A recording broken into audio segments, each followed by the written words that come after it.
Namaste, my dear friends. In this video, I am going to explain and describe Bhakti ideals, the Nirguna movement, and rise of Sikhism in India.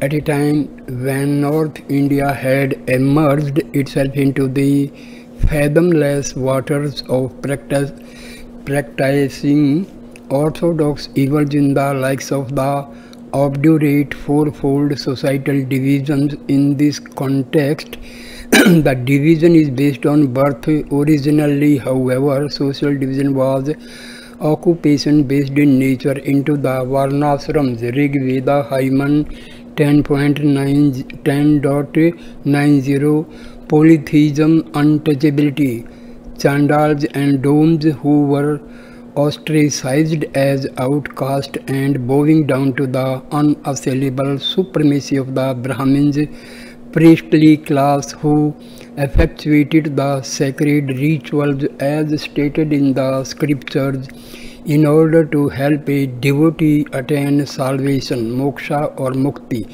the ultimate goals of life. A more just and humane approach towards divine dharma and the ideal human karma came from far-flung south. What is known to us as the Bhakti movement today was actually a series of reformative in the sense that the Varna system in every way was rejected, polytheism opposed, and so very authoritative rituals were questioned. Doctrines inside Hinduism as had been propagated by the medieval Indian saints, especially poets, seers that came from the south. The earliest examples of them being the Seva Nayanars and their contemporary the Vaishnava Alvars. Their message was simple and effortlessly construable. Salvation is a path that all men, irrespective of what societal background he may belong to, can stride on solely through love and faithful devotion. Bhakti to their movements were at times divided with regard to the Hindu Sampradaya sect they would follow. Venerate Almighty, Vaishnavism, Saivism, Smartism and Shaktiism had all except for Srotism that followed the teachings of the Purva Mimamsa ideology came under the Bhakti influence. As a consequence, scholars Karen Skomer and W.S. MacLeod in their work entitled The Sons Studied in a Devotional Tradition of India have come to observe that salvation, once considered unattainable except by men of the three upper castes, came to be seen as the prerogative of all, and spiritual leadership shifted from the Brahman priest knowledgeable about ritual and Sanskrit scripture to the figure of the popular poet saint who composed fervent songs of devotion in the regional vernacular. The consequent impact of this movement on the society was threefold.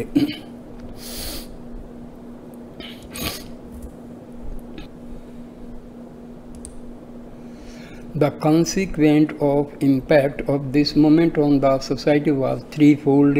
A socio-religious, in the sense that the societal division, often taken to be one of the greatest legacies of the Vedic age, was forsworn, and Hinduism after the Reformation became acceptable to the people anew, leading to the gradual decline of Buddhism, Jainism and the other Shramana schools in the Indian landmass.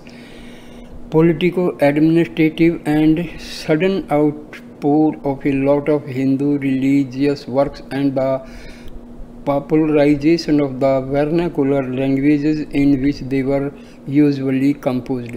The Bhakti movement was diverse and although regionalized in nature, widespread. Its root stemmed out of the peninsular plateau in around the 7th century AD, and within another 4 centuries the branches of the ever expanded tree had resolutely extended to and established their ideals in the likeness of parasols over the central, northern, and eastern India populace. Jainism continued to be preached as it is preached even today in the western Indian kingdom, for their patronage was extended mostly by the detested mercantile class. Even then, Bhakti poets saints like Mirabai, Raja Charandas, and the Dadu Panthis were not a very uncommon sight. The word Bhakti has its origin in the Savetasvatra Upanishad Hyman 6.6023, which, as translated by Paul Deussen in his 60 Upanishads of the Veda, Volume 1, reads, "He who highest bhakti, love devotion of Deva God, just like his Deva, so for his Guru teacher to him who is high-minded, these teachings will be illuminating." Every Guru that so came into being had his own path to moksha.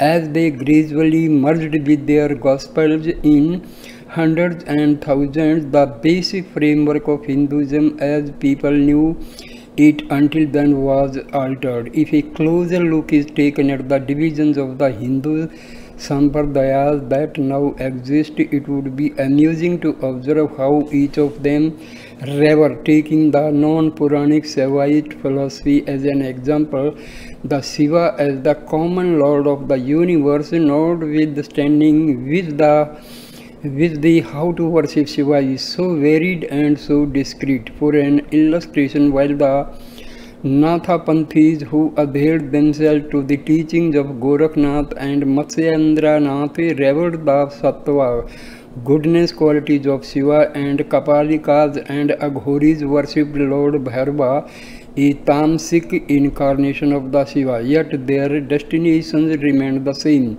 The ultimate goal of life and that of their teachings being the attainment of moksha or salvation through paths that differed not only in terms of the how to worship but also which incarnation to worship.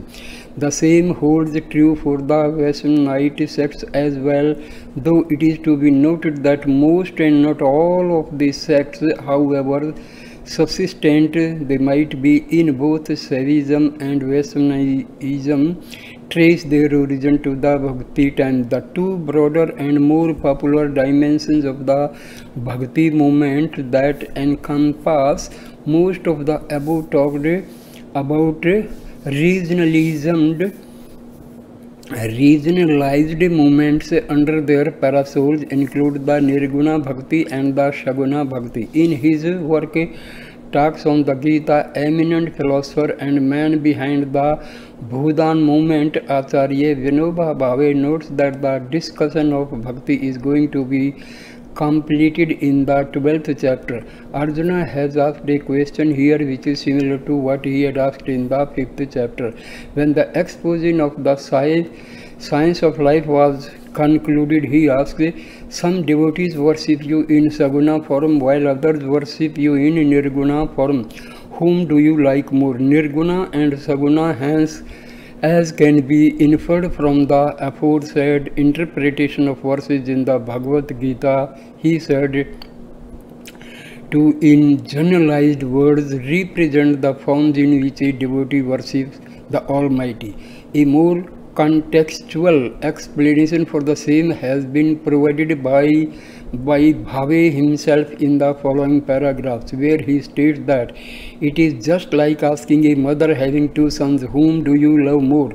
The younger son is a little child deeply attached to his mother. He is happy only in her company and is restive if she is out of the sight even for a moment. He cannot bear separation from her even for a moment. Without her, the world is like a big void for him. The elder son too is full of love for the mother, but he is grown up and mature. He can stay away from her.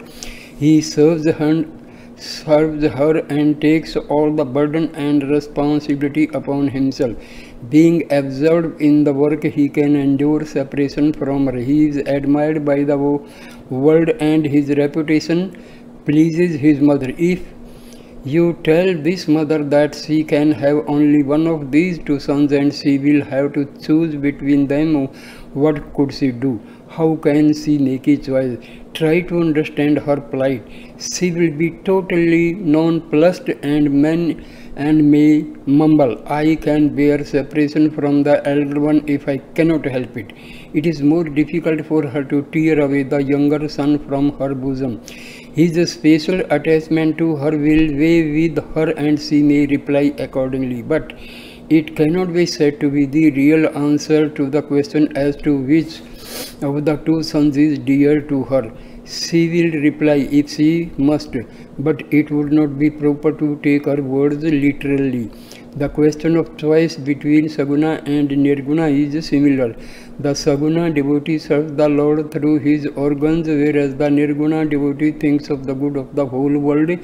These two types of devotees may appear outwardly different, but they are intrinsically one and the same. Both of them are dear to the Lord. Bharat, Ram's brother, is an example of Nirguna devotee, and the Lakshmana, another brother, is an example of a Saguna devotee.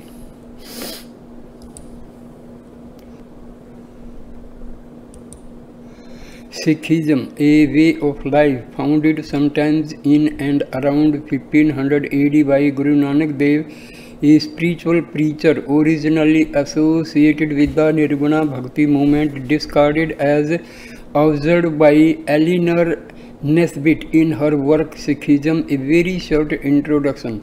The Saguna theory and Avatara, and instead stressed on the formlessness of God and his universal existence, as was propounded by the 13th century Vaishnavite poet Saint Namadev, along not for a kingdom or for mukti but only for the lotus feet of the Lord. A statement from the Holy Guru Granth Sahib makes it more manifested.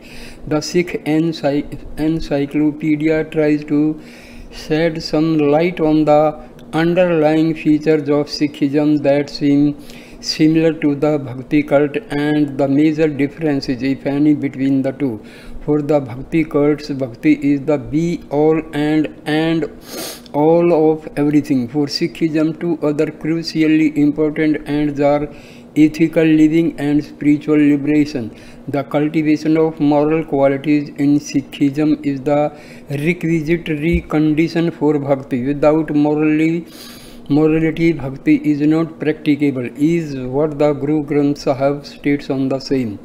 That the Bhakti movement has had no effect, whether it be implicit or explicit, on Sikhism would be factually incorrect to state. For major Sikh tenets like formlessness of God, universality, openness to willing followers without discrimination, and the blatant rejection of the Saguna concept of Avatara and personification have been primarily drawn from the Nirguna Bhakti movement, of which Guru Nanak Dev himself was an important part. For instance, in the Guru Granth Sahib itself, beside the writing of the six Sikh Guru, Guru Nanak Dev, Guru Amar Das, Guru Angad, Guru Arjan Dev, Guru Ram Das and Guru Tegh Bahadur, there is a separate section, Bani Bhagtan Ki, devoted entirely to the teachings of 15 important Bhakti saints, some prominent names amongst them being Kabir, Namdev, Surdas, Ramanand and Jaydev. However, besides the aforesaid six tenets, there does exist a specific Nanakpanthi philosophy first propagated by Guru Nanak Dev, ideology that includes the practice of fearlessness, the 5 Ks, case, uncut hair, kangha, a wooden comb, kada, an iron bracelet, kachera, cotton underpants, and kirpan, an iron dagger. The practice of not living on alms but on what a Sikh would earn from his own labor, kirtan, and the selective acceptance of bhajans and kirtan, while rejecting the rigid bhakti practices of tantras. sacrifices and upasanas, thus forming a very valid reason as to why Sikhism cannot simply be taken to have emanated out of, without change or modification, the bhakti principles. How Sikhism came into being is actually a process that can be, in the generalized terminology, called evolution, amalgamating some of the widely practiced Nirguna Bhakti ideologies with and incorporating in them additional, somewhat based on the socio-political ambience of their times, helping followers of the faith to choose a life of dharmic practicality and not one that would simply encompass the dimensions of devotional mysticism and spirituality. Note: